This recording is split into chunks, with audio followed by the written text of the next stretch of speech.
Sitting in the Concord departure lounge at Heathrow on a perfect blue June morning, Anthony, 2nd Baron Baddingham, chairman and managing director of Corinium Television, should have been perfectly happy. He was blessed with great wealth, a title, a brilliant career, a beautiful flat in Kensington, houses in Gloucestershire and Tuscany, a loyal, much-admired wife, 3 charming children, and a somewhat demanding mistress, to whom he had just bidden a long farewell on the free telephone beside him. He was about to fly on his favourite aeroplane, Concorde, to his favourite city, New York, to indulge in his favourite pastime, selling Corinium's programmes to American television and raising American money to make more programmes. Tony Baddingham was a great believer in using other people's money, or OPM, as he called it. Then, if a project bombed, someone else picked up the bill. As a final bonus, neatly folded beside him were the morning papers, which he'd already read, in the Post House Hotel, and which all contained glowing reports of Corinium's past 6 months' results, announced yesterday. Just as he had been checking out of the Post House an hour earlier, however, Tony's perfect pleasure had been ruined by the sight of his near neighbour and long-term rival, Rupert Campbell-Black, checking in. He was scribbling his signature with one hand and holding firmly onto a rather grubby but nonetheless ravishing girl with the other. The girl, who had chipped nail polish, wildly tangled blonde hair, mascara smudged under her eyes and a deep suntan, had obviously been pulled out of some other bed and was giggling hysterically. "Rupert," she wailed, "there simply isn't time, you'll miss the plane." "It'll wait," said Rupert, and gathered up his keys, started to drag her towards the lift. As the doors closed like curtains coming down on the first act of a play, Tony could see the two of them glued together in a passionate embrace. A deeply competitive man, Tony had felt dizzy with jealousy.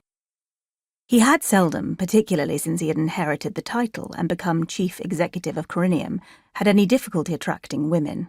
But he'd never attracted anything so wantonly desirable and desiring as that grubby, vaguely familiar blonde. "More coffee, Lord Baddingham?"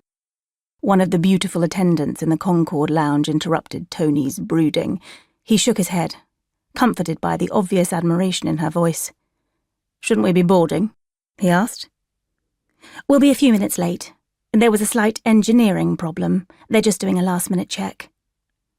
Tony glanced round the departure lounge, filled with businessmen and American tourists, and noticed a pale, red-headed young man in a grey pinstripe suit, who had stopped his steady flow of writing notes on a foolscap pad and was looking apprehensively at his watch. Boarding the plane 20 minutes later, Tony found himself sitting up at the front in an inside seat with a Jap immersed in a portable computer on his right. Across the gangway next to the window sat the young man in the pinstripe suit. He was even paler now, and looking distinctly put out. "Good morning, Lord Baddingham," said a stewardess, handing Tony that day's newly flown-in copy of the Wall Street Journal. "Engineering fault sorted out?" asked Tony, as the engine started revving up. Not quite meeting his eyes, the girl nodded brightly. Then, looking out of the window, she seemed to relax as a black car raced across the tarmac. Next, there was a commotion as a light, flat, familiar drawl could be heard down the gangway. "Frightfully sorry to hold you all up. Traffic was diabolical." All the stewardesses seemed to converge on the new arrival, fighting to carry his newspaper and put his hand luggage up in the locker. "Won't you be needing your briefcase, Minister?"